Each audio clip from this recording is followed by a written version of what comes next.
Look for scenting.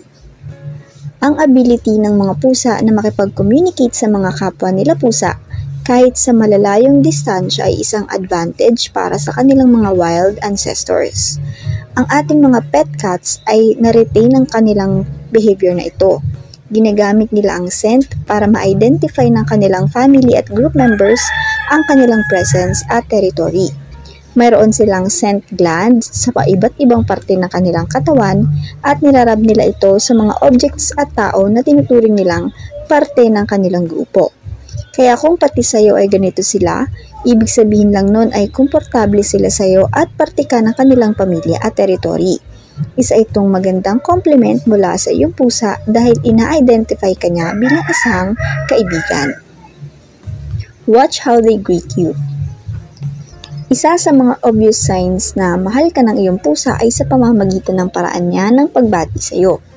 Gaya na lang ng kanilang mga buntot na nakataas sa tuwing lalapit sila sa iyo.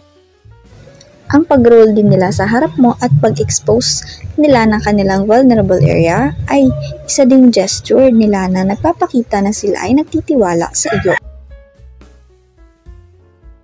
Look for blinks. Kadalasan kapag naka-encounter ang pusa ng isang tao o hayop na unfamiliar para sa kanya, tititigan niya ito at parang hindi siya magbiblink.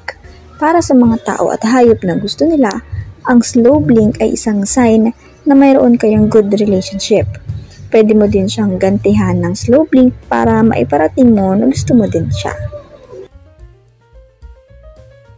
Ang mga pusa ay very protective sa kanilang personal space at ayaw nila ng mga unwelcome guests.